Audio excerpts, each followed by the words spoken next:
Assalamualaikum warahmatullahi wabarakatuh, sahabat hijrah. Selamat datang kembali di kelas hijrah bersama dengan saya Om.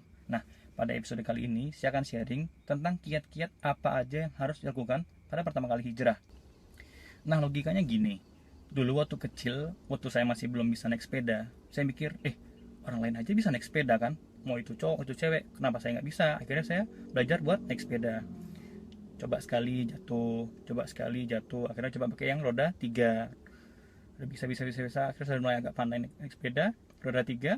Lepas roda 3 nya akhirnya udah bisa roda 2. Setelah udah bisa naik sepeda, ada orang bisa naik motor, mau itu cowok mau itu cewek bisa naik motor.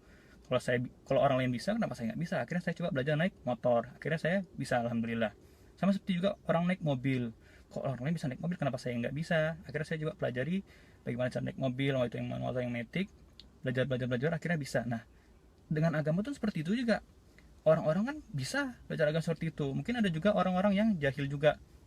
Maka saya mikir, kalau orang yang jahil aja, yang lebih jahil daripada saya bisa hijrah, bisa taat, bisa rajin sholatnya, kenapa saya nggak bisa? Mungkin saya pun nggak begitu jahil lah dibandingkan dengan orang tersebut. Akhirnya saya pun belajar satu-satu, pelan-pelan, istiqomah, pelajari satu-satu. Makanya dulu orang jemaah tabligh itu ngasih saya buku satu, itu Fadilah Amal. Fadilah Amal ini, jadi harus dibaca minimal 1 hadis per hari. Nah, kebetulan saya cuma ada waktunya pas ba'da zuhur dan ba'da maghrib. Akhirnya ba'da zuhur baca 1 hadis, coba satu karena emang dianjurkannya ba'da subuh. Cuman karena dulu masih ngantuk, akhirnya masih belum bisa. Akhirnya saya coba istiqomahkan baca 1 hadis 1 hari. Jadi secara tidak langsung saya belajar, dan akhirnya nanti kalau ada orang tanya gini-gini, saya bisa nyambung. Oh, saya pernah baca nih hadisnya gini-gini di buku ini gitu kan. Nah, hadis riwayatnya siapa gitu kan. Nah, saya juga masih belum paham dulu tentang level-level hadis, kayak namanya hadis soheh, hadisnya hasan, atau hadisnya apa gitu kan. Masih belum paham, cuman saya belajar dan baca apa yang di kitab itu. Jadi, contoh saya bacakan satu dari kitab Fadilah Amal.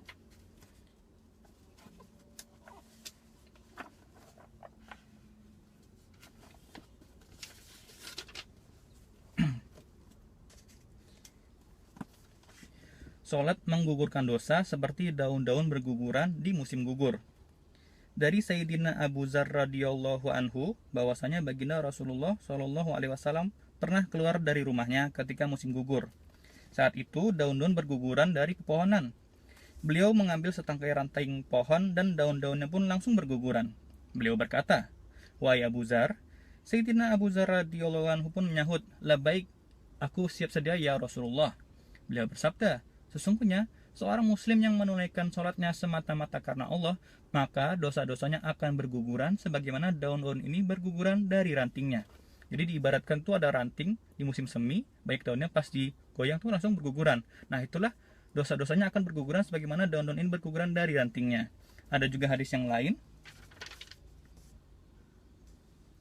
dari Sayyidina Abu Hurairah radhiyallahu anhu, ia berkata, "Aku mendengar baginda Rasulullah Shallallahu alaihi wasallam bertanya, bagaimanakah pendapat kalian jika ada sebuah sungai di depan pintu seseorang dari kalian, lalu ia mandi di dalamnya 5 kali sehari? Apakah masih ada kotoran yang melekat di tubuhnya?" Para sahabat radhiyallahu anhum pun menjawab, "Ya Rasulullah, tidak akan ada kotoran badan yang masih melekat di tubuhnya." Beliau bersabda, "Itulah perumpamaan sholat 5 waktu. Dengannya Allah Subhanahu wa taala telah menghapus dosa-dosa." Nah, jadi diibaratkan sholat 5 waktu itu seperti mandi di 5 sungai berturut-turut. Itu Fadilah Amal. Nah, ada juga setelah saya udah beberapa bulan baca Fadilah Amal dan udah berapa puluh kali hadis, berapa puluh hadis dibaca, ada juga ayat Qur'annya, dan udah katam istilahnya kan, datang orang jemaah tabligh dikasih lagi saya kitab Fadilah Sedekah. Nah, pas saya baca juga ini, kalau misalnya Fadilah Amal itu kan tentang keutamaan kita mengerjakan ibadah. Jadi biar kita istiqomah, biar lebih ada motivasi untuk istiqomah dalam berhijrah, ada kepahaman tentang apa yang harus kita lakukan saat keutamaan pas kita beribadah gitu. Nah, kalau Fadilah Sedekah ini juga keutamaan kita dalam bersedekah. Nah, ini seperti yang saya sampaikan pada episode berikutnya tentang orang yang sedekah dengan ikhlas. Dari Abu Hurairah radhiyallahu anhu berkata bahwa Rasulullah Shallallahu alaihi wasallam bersabda, "Salah seorang dari kalangan Bani Israel berkeinginan untuk sedekah secara sembunyi-sembunyi pada waktu malam hari. Pada malam itu dengan diam-diam ia meletakkan sedekahnya di tangan seseorang, kemudian ia pulang secara diam-diam pula. Keesokan harinya, banyak orang memperbincangkan bahwa pada malam tadi, seseorang telah memberikan sedekah kepada seorang pencuri. orang yang telah memberikan sedekah tadi berkata, "Wahai Allah, segala puji bagimu. Sedekahku telah jatuh ke tangan seorang yang salah, yaitu seorang pencuri." Kemudian dia berazam, malam ini akan bersedekah lagi secara diam-diam karena sedekah tadi dianggapnya telah salah atau rusak. Pada malam itu, ia pun keluar diam-diam lalu memberikan sedekahnya kepada seorang perempuan. Keesokan harinya, banyak orang membicarakan bahwa malam tadi, seseorang telah memberikan sedekah kepada seorang WTS, wanita tunasusila. Pemberi sedekah itu berkata, "Wahai Allah, segala puji bagimu. Sedekahku telah sampai ke seorang tangan perempuan WTS, wanita tunasusila." Dan pada malam ketiga, ia kembali bersedekah secara sembunyi-sembunyi lagi. Kali ini sedekahnya jatuh ke tangan orang yang kaya raya. Keesokan harinya, ramai orang memperbincangkannya bahwa seseorang telah memberikan sedekah kepada orang yang kaya raya.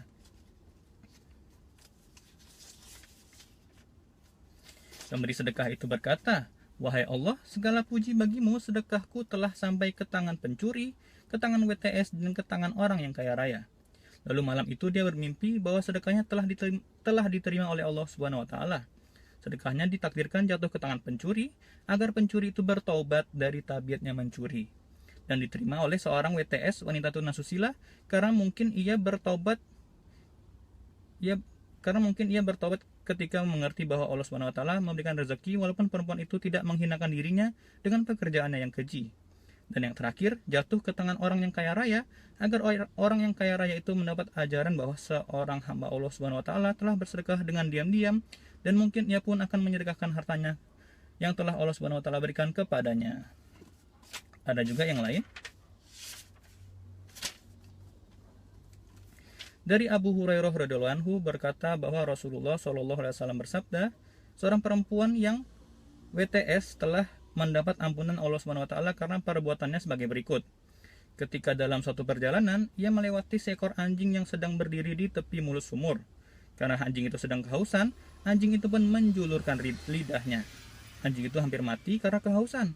Perempuan itu pun membuka sepatunya yang terbuat dari kulit, mengikatnya dengan tali yang panjang, lalu dengan sepatunya itu ia mengambil air dari sumur itu, lalu diberikanlah kepada anjing itu untuk minum. Seseorang bertanya kepada Rasulullah, "Ya Rasulullah, apakah kita memperoleh pahala jika kita berbuat baik kepada hewan juga?" Rasulullah SAW pun menjawab, "Ya, berbuat baiklah kepada setiap makhluk yang bernyawa, maka kamu akan mendapatkan pahala." Nah, kalau untuk kitab yang terakhir, kitab Muntakhab Hadis, ini udah agak rusak karena terlalu sering dibaca. Itu lebih berisi tentang hadis-hadis yang umum. Kalau fadilah amal kan tentang keutamaan kita sholat, keutamaan kita zikir. Nah, kalau fadilah sedekah juga keutamaan kita sedekah. Nah, kalau ini lebih ke hadis-hadis yang umum. Diriwayatkan dari Abdullah bin Amr bin Al-As radhiyallahu anhuma bahwa ia mendengar Rasulullah SAW bersabda, "Allah telah menuliskan takdir bagi seluruh makhluknya 50.000 tahun sebelum dia menciptakan langit dan bumi." Rasulullah juga bersabda, "Dan aras Allah itu berada di atas air." Nah, ada juga tentang hadis yang mengatakan tentang wabah kita sekarang. Diriwayatkan dari Aisyah radhiyallahu anha, istri Rasulullah SAW, ia berkata, "Aku bertanya kepada Rasulullah tentang wabah taun. Kemudian beliau menceritakan kepadaku bahwa wabah taun itu adalah azab yang diturunkan Allah kepada siapa saja yang dikehendakinya. Dan sesungguhnya Allah telah menjadikan wabah itu sebagai rahmat bagi orang-orang yang beriman. Tidak ada seorang pun yang tetap tinggal di tempat terjadinya wabah itu dengan sabar dan ihtisab, yaitu berharap pahala dari Allah, dan mengetahui bahwa tidak ada yang akan menimpanya kecuali yang telah Allah tentukan baginya, melainkan akan menjadikan pahala baginya seperti pahala orang yang mati syahid." Nah, jadi ada satu masa di mana saya udah beberapa tahun hijrah, udah ikut beberapa kali keluar itikaf sama orang jemaah tablik, udah banyak ngaji sama Pak Ustadz, dan juga dapat nasihat dari om saya Salafi. Nah, itu ada pada suatu saat ada Ustadz kondang Ustadz terkenal yang datang ke sini. Jadi setelah pengajiannya selesai, kan kita ada grup WhatsApp tuh. Jadi habis pengajian selesai tuh adminnya diem aja. Jadi adalah beberapa teman yang ya istilahnya rebel gitu kan, pemberontakan. Gimana nih kita ngelanjutin yuk hijrahnya, gimana, nggak cuma sampai sini aja. Akhirnya kita buatlah sebuah komunitas hijrah, dikasih nama sama setelah musyawarah dengan beberapa panitia yang berkumpul, kasih nama Jihad. Jadi Jihad itu kajian safari Ahad, karena kan teman-teman kan ada yang kerja dari Senin sampai Sabtu, dan ada juga yang kuliah kan. Jadi kita liburnya hari Minggu. Nah, jadi karena dari pengalaman saya pun saya bilang kalau mau hijrah tuh yang lebih penting untuk pelajari di awalnya tuh harus fikih, karena kan itu tentang tata cara kita beribadah. Karena kan kita sholat sehari 5 waktu. Nah kalau sholatnya masih salah, gimana kita mau hijrah atau mau pelajari hal-hal yang lain kan? Jadi teman-teman pada setuju, akhirnya kita mulailah dengan mempelajari fikih terlebih dahulu. Nah, karena itu kajian safari ahad kan safari tuh, jadi kita keliling-keliling. Jadi misalnya hari Senin tuh kita di masjid komplek A di bagian utara. Nanti siapa yang tinggal di situ nanti tolong cari masjid yang kira-kira mengasih kita ilmu gratis. Karena kan kita nggak punya duit ya. Jadi kita cuma datang ngasih proposal. Misalnya kita dari komunitas hijrah nih pengen minta tolong diberikan bantuan ilmu hari Minggu pada zuhur atau pada asar. Jadi imamnya mau nggak kira-kira mau ngasih ilmu, tapi kita nggak punya duit untuk bayar gitu kan. Sebenarnya duit sih ada, cuman ya kalau bisa gratis ya apa salahnya ya kan. Alhamdulillah baru ada banyak masjid yang mau nerima. Jadi kita dimulai dari masjid yang di utara. Terus kita kajian fikih pertama kali yaitu tentang bab-bab air. Bab air itu seperti apa. Jadi saya pun dulu kan belajarnya cuma wudhu dan dengan apa mandi janabah, tambah air jenis air pun ada jenis-jenisnya gitu. Ada hadis yang air salju, ada air ini, ada air itu, ada air mata air, banyak lah pokoknya. Ada air laut juga, benar tentang hukumnya pakai wudhu dan pakai mandi janabah. Terus kita lanjut ke masjid yang di selatan. Siapa yang bisa nyari masjid, kita kasih proposalnya untuk kajian. Lanjut masjid yang di timur, masjid yang di barat, siapa nanti balik lagi ke utara atau masjid yang di tengah gitu kan. Nah cuman karena sekarang lagi corona, jadi kita untuk sementara ya kita hentikan kegiatan hijrah tersebut. Tapi teman-teman yang udah ikut hijrah pun alhamdulillah istiqomah, mereka ikut pengajian-pengajian yang lain gitu kan, ikut googling-googling. Yang penting kita udah sampaikan bahwasanya kalau untuk hijrah itu mungkin lebih baik yang dipelajari pertama kali itulah tentang fikih, karena itu fikih itu tentang mempelajari tentang tata cara untuk melaksanakan ibadah-ibadah yang setiap hari ya, misalnya kayak sholat. Terus sholat pun banyak juga ada bab tentang wudhu, bab tentang air dan ini itu. Jadi teman-teman tuh paham gitu, oh untuk sholat tuh nggak boleh pakai sembarangan air gitu kan. Terus air yang suci itu seperti apa gitu kan, najis itu seperti apa, bahas tentang najis juga. Ya banyaklah hal yang mungkin. Nah tapi nggak semudah itu. Ternyata untuk sholat pun ada tata caranya, bagaimana yang baik dan benar. Dan juga untuk melaksanakan sholat itu butuh terbebas dari dua hal, yaitu adalah hadas besar dan hadas kecil. Nah cuman kan pengalaman dan pengetahuan saya kan terbatas pada saat waktu ngaji masih kecil dulu. Mungkin banyak yang hal-hal yang belum saya pelajari. Ya jadi wudhu tuh yang baik dan benar tuh seperti apa, mandi janabah atau mandi satu yang baik dan benar seperti apa. Jadi karena saya masih bingung, saya cobalah googling. Ternyata ilmu untuk mempelajari tentang ibadah itu tata caranya adalah tentang ilmu fikih.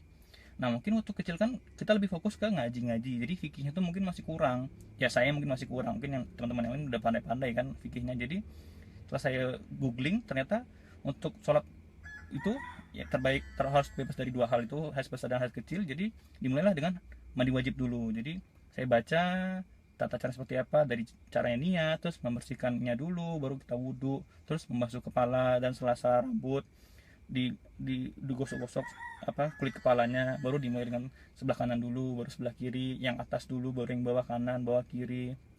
Nah setelah mandi besarnya siap selesai, baru kita ambil wudhu, ya cuci tangan dulu, bersihkan tangan, baru kumur-kumur dan sampai bersihkan kaki. Nah untuk sholat pun kadang pun karena masih awal kan, jadi ragu bener atau enggak. Setelah kita baca ya seperti biasa lah, takbir dulu, sholat ini berapa rakaat, sholat itu berapa rakaat, niatnya seperti apa ya, kita masih belum belum fase baik itu dari niat sampai bacaan-bacaan sholatnya. Ya mungkin kayak subuh tuh soli fardo subhi ini kan 2 rakaat. Kalau untuk sholat zuhur, asar dan isya soli fardo zuhri arba'ah ini 4 rakaat ini. Kalau untuk maghrib soli fardo maghribi salasa kan 3 rakaat ini mustaqbilal kiblati, adan lillahi ta'ala, adan makmuman lillahi ta'ala, adan imaman lillahi ta'ala, atau jadi imam kan, amin. Jadi ya pelajarin dari ulang dari awal. Cuman kalau baca dari Google itu kan kayaknya masih kurang pas kan. Nah itulah kenapa saya untuk memberanikan diri untuk belajar ngaji dari awal sama guru ngaji di masjid. Yaitu tadi pas saya datang sampaikan kepada Pak Ustadznya, Pak Imamnya, Ustadz saya ini pengen hijrah, cuman kalau bisa tolong dijagalah, malu kan udah gede kan, apalagi kan yang ngaji kan banyak anak-anak kan. Terus ya alhamdulillah Ustadznya kan terima dan paham kan, ya alhamdulillah mungkin masih adalah yang anak muda yang mau hijrah gitu kan. Jadi pas saya kata seperti beliau, ya beliau bilang nanti datanglah sore mungkin habis asar kan. Jadi saya datang, ya banyak yang ternyata banyak sekali hal-hal yang masih belum saya kuasai dan belum saya pahamin, terutama masalah doa-doa, bacaan-bacaan sholat. terus ngajinya juga tajwid-tajwidnya, panjang pendeknya ya, makanya saya bilang saya sih pengen ulang dari Iqra 6 untuk ngaji, tapi ya ulang lagi dari awal dari Iqra 1 sih nggak masalah juga kan, karena emang ya mau nggak mau lebih baik malu di hadapan manusia daripada malu di hadapan malaikat nanti pas penimbangan amal kan. Astagfirullahaladzim, jangan sampai ya Allah, semakan saya tidak neraka ya Allah. Nah jadi ulang dari awal, dari batas saja ho, jadi H tipis itu seperti apa, H tebal seperti apa. Jadi kan alhamdulillah, alhamdulillah bukan pakai H besar, pakai H tipis itu kan. Jadi kalau misalnya Al-Fatihah itu salah, itu nanti sholatnya salah semua, karena Al-Fatihah itu adalah wajib dalam hukumnya, wajib dalam sholat. Nanti ada namanya rukun fi'li, ada rukun qauli ya. Ulang dari awal itu butuh waktu berbulan-bulan sampai bertahun-tahun. Cuman ya saya pelajarin apa yang saya butuhkan untuk sementara dulu, yang penting saya bisa sholat dulu kan. Jadi ya itu tadi, belajar dari niatnya, soli zuhri, soli fardo zuhri, soli fardo maghribi, soli fardo asri. Karena kan saya juga ya masih awal-awal, belum bisa untuk plek. Emang sih emang ada dalilnya untuk hijrah tuh harus secara sempurna, secara kafah. Cuman saya masih belum siap dulu kan, tapi alhamdulillah sekarang udah diberikan istiqomah untuk sholat 5 waktu setiap hari, alhamdulillah ya Allah. Nah jadi itulah pertama kali yang dilaksanakan adalah sholat, karena sholat itu adalah tiang agama. Barang siapa mendirikan sholat berarti membantu mendirikan agama, tapi barang siapa yang tidak mendirikan sholat maka ia membantu untuk meruntuhkan agama. Astagfirullahaladzim, jangan sampai kita seperti itu ya teman-teman ya. Nah jadi saya beranikan untuk sholat satu, baru berapa bulan, dua, baru berapa bulan lagi, tiga, dan akhirnya udah fokus ke 5. Nah tapi ternyata masih banyak ilmu yang di luar itu yang harus saya pelajarin, nggak cuma ilmu fikih aja. Jadi saya juga, karena emang udah banyak teman-teman yang di sini dan juga banyak tetangga-tetangga dan saudara-saudara di sini yang punya ya bisa dibilang aliran berbeda, ada yang jemaah tablik, ada yang salafi. Kadang saya ikut ke sini buat belajar ini, ikut ke sini dapat belajar ini ya. Semuanya itu ya jadi masukan dan motivasi untuk saya sendiri. Jadi kalau misalnya orang-orang tuh habis sholat kan pada zikir tuh sama imam kan, cuman kata om saya kan itu bid'ah, nggak boleh. Cuman saya masih belum hafal pribadi, jadi ya mau nggak mau ya ikutin imam dulu ya, istighfar dulu, Allahumma ajirna minanar, baru subhanallah 33 kali. Habis itu ya emang ada zikir-zikir lain yang dibacakan oleh pak imam, cuman saya masih belum hafal.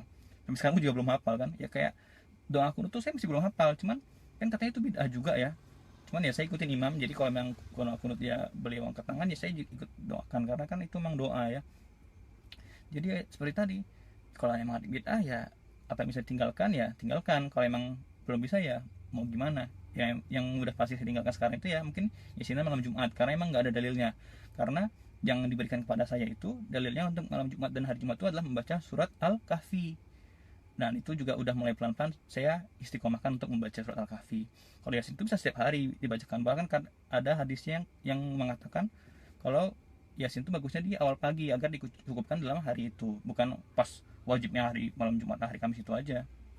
Jadi emang apa yang bisa saya ambil emang masuk akal dan ada hadisnya dan backgroundnya seperti apa. Misalnya ini bid'ah tuh karena ini seperti ini, oke saya tinggalkan. Cuma kalau misalnya hadisnya pun nggak terlalu ada atau nggak terlalu bagus, nggak terlalu apa ya, ada hadisnya pun yang kurang jelas, nah, itu masih saya jalankan ya. Berarti zikir ramai-ramai. Saya pun sekarang mungkin udah mulai zikir pribadi. Saya selesai sholat zikir pribadi, terus saya sholat sunnah ba'diyah 2 rakaat atau 4 rakaat, yaitu habis itu saya pulang atau sholat di rumah langsung. Nah jadi teman-teman, emang ternyata ilmu fikih itu adalah ilmu yang paling penting menurut saya untuk pertama kali hijrah. Karena kalau emang kita nggak ngerti apa-apa dalam beribadah, terutama sholat, karena itu kan kewajiban kita 5 waktu sehari kan, itu bisa jadi salah kaprah, benar-benar salah kaprah. Nanti sholatnya salah, nanti rakaatnya pun salah, niatnya salah, bacanya salah, atau gimana kan. Ya karena emang kita ngajinya dari awal lagi dan malu sama anak-anak ya, tapi yang penting sekarang udah mulai ngerti sholat itu seperti apa. Jadi doa iftitah habis angkat takbir doa iftitah, terus baca Al-Fatihah, baca ayat pendek, terus ruku, baca ruku itu seperti apa, subhanarabbiyal azim wa bihamdi, terus kita berdiri tidal, baca seperti apa, rabbana hablana min aswad rabbana walakal hamdu mil'us samawati wa mil'ul ardi wa ma syi'ta min syai'in ba'du, baru kita sujud subhanarabbiyal a'la wa bihamdi, terus kita duduk Rabbi firli warhamni wajburni warfa'ni warzukni wahdini wa'afini wa'fu'anni, bersujud lagi, baru nanti terakhirnya baru tahiyat. Ya emang itu simple sih ya, cuman kalau kita bacaannya salah nanti bisa jadi artinya salah. Jadi juga saya diajarkan sama Pak Imonya, kalau bisa artinya juga dipahamin. Jadi nggak cuma baca sekedar baca gitu kan, jadi kayak mantra gitu kan, tapi harus dipahamin artinya seperti apa. Kalau arti sudah paham nanti bisa khusyuk. Nah itu itulah yang jadi inti dari kita mendirikan sholat. Karena kan sholat itu kan bisa sholat itu mencegah dari ke perbuatan keji dan mungkar. Inna sholata tanha anil fasya wal mungkar. Oh, udah apa saya. Salat itu mencegah dari perbuatan keji dan mungkar. Nah, keji itu seperti apa, mungkar seperti apa, ya itulah dicegah dengan cara sholat. Alhamdulillah itu sudah mulai saya kuasain, sudah mulai saya pahami dan saya jalankan setiap harinya. Nah, jadi buat teman-teman yang hijrah itu, mungkin saran saya pertama kali pelajari ya ilmu fikih. Karena ilmu fikih itu adalah tata cara untuk melaksanakan ibadah. Kalau ibadah kita yang setiap hari pun masih belum pas, masih salah-salah, nah gimana mau menjalankan ibadah yang lainnya gitu kan. Nah, terus udah bisa sholat, udah bisa zikir, nah terus doa. Pulang dari awal, dari doa makan, doa selesai makan, doa tidur, doa bangun tidur, doa masuk masjid, doa keluar masjid, doa masuk kamar mandi, doa keluar kamar mandi, terus doa setelah azan, doa, ya doa-doa yang umum lah yang biasa dipelajarin sama anak-anak itu. Terus sekarang kan juga ada namanya apa ya, kultum, kuliah 7 menit. Saya itu kadang saya ikut. Terus hari Minggu tuh ada namanya apa, kuliah pagi, itu pun saya ikut juga. Hari Jumat juga ada kuliah kuliah seperti itu kan, saya ikut juga. Ya walaupun temannya anak-anak ya, karena mereka juga saya udah sogok dengan game kan, jadi mereka nggak berani ngebully lagi. Jadi oh mau pilih main game ya, sini ya, ngumpul kita. Jadi mereka pun secara tidak langsung jadi nurut. Kalau saya bilang kan, misalnya lagi ada berisik nih kan, Pak Imamnya jadi kewalahan, saya bantu, ayo dek kita ngumpul sini, nggak ada bising, kita main game rame-rame. Jadi kan duduk adalah istilahnya kayak yang bisa jadi jadikan mereka pendiam atau panutan mereka. Walaupun saya bukan juga panutan juga, karena masih sama-sama belajar kan, ulang dari awal. Nah jadi setelah saya belajar ilmu fikih dan udah mulai kuasain ilmu-ilmu seperti itu, ya akhirnya sekarang udah bisa untuk melaksanakan ibadah-ibadah itu sendiri. Nah tapi ternyata kan ibadah itu kan nggak cuma sholat aja, kita harus puasa, ada yang namanya zakat, terus nanti naik haji. Sholat itu pun nggak nggak saya terima plek mentah-mentah dari Pak Imam. Rupanya pas saya sholat bareng sama om saya yang salafi itu, dibilang kan, dek, niat sholat tuh nggak boleh dilafazkan, nggak boleh usolli fardo zuhri gitu, nggak boleh, tapi dalam hati aja, karena itu kan niat itu kan nggak boleh dilafazkan. Nah kalau mau lafazkan tuh baca al-fatihahnya. Jadi itu yang disebut apapun dalam apa, nggak boleh dalam hati. Saya malah kebalik, malah niatnya saya besarkan, tapi bacanya malah dalam hati. Rupanya itu salah gitu kan. Jadi niat itu dalam hati, nanti pas dalam sholat baca al-fatihah baru yang itu disuarakan. Tapi jangan keras-keras. Kalau untuk zuhur, asar itu kan sir ya namanya, sholat sir, sholat yang dipelankan suaranya. Jadi bacanya tuh ya sedengarannya telinga aja. Jadi kan Bismillahirrahmanirrahim, Alhamdulillahirrahmanirrahim. Nanti zuhur sama asarnya kan malah kedengaran sama jemaah yang lain, takutnya ngeganggu. Nah kalau masalah pas sholat jahar, sholat yang dikeraskan suaranya, maghrib, isya sama subuh, itu pun kita nggak boleh baca keras-keras, karena kan imamnya sudah bacakan. Nah jadi kalau kata Pak Imam saya itu, kalau pas sholat sir itu kita baca sendiri, sholat jahar kita baca al-fatihahnya setelah imam baca al-fatihah. Nah kalau kata om saya yang salafi ini, kita kalau pas sholat sir aja baca al-fatihahnya, karena sholat jahar tuh udah dibacakan sama Pak Imamnya. Nah itulah kadang ada perbedaan kan, mana yang harus saya pilih-pilih ya. Tapi saya ikutin kata Pak Imam, karena saya baca sama Pak Imam kan, jadi saya tetap baca al-fatihah setelah Pak Imam baca al-fatihah kalau pas sholat jahar maghrib, isya, subuh. Nah saya bukannya apa mencari khilafiyah atau seperti apa, karena kan ini kan masukan. Om saya sayang sama saya, makanya beliau nasihatin saya. Tapi kan saya juga masih cari ilmu, jadi boro-boro mau bahas khilafiyah, ini aja masih tepat-tepat, ilmu juga masih kurang. Jadi ya apa yang dinasihatin saya terima, apa yang diberikan ilmu kepada saya terima. Nah itu tadi, orang-orang ini kan memberikan ilmu kepada saya, kita harus terima dengan baik dan benar dong. Nah terus juga tentang angkat takbir. Dulu tuh saya angkat takbir sampai telinga, tapi apa, tangannya ini ngadep ke telinga. Rupanya kata om saya yang salaf itu tuh salah. Jadi telapaknya tuh harus ngadepin ke kiblat lurus, kaki pun juga harus lurus ke kiblat. Makanya Allah Akbar ya, setinggi telinga boleh, sedada juga boleh, tapi nggak boleh lebih dari itu. Jadi harus saya ikutin setinggi pundak. Allah Akbar baru saya lipat tangannya. Kata saya pun lipatnya harus sampai full gini. Cuman karena kata Pak Guru ngaji saya harus seperti ini ya, saya ikut Pak Guru ngaji aja. Jadi apa yang bisa saya terima, apa yang belum saya terima ya mungkin saya belum jalankan. Terus untuk ruku harus lurus, terus harus sujud harus lurus. Nah masalah tahiyat juga khilafiyah. Kata Pak Ustadz saya kan harus angkat jarinya pas asyhadu alla ilaha illallah. Nah, kalau om saya kan angkat jarinya kan pas dari awal tahiyatul. Mungkin sahabat hijrah, itu saja yang dapat saya sampaikan pada episode kali ini. Sampai jumpa di episode berikutnya. Assalamualaikum warahmatullahi wabarakatuh.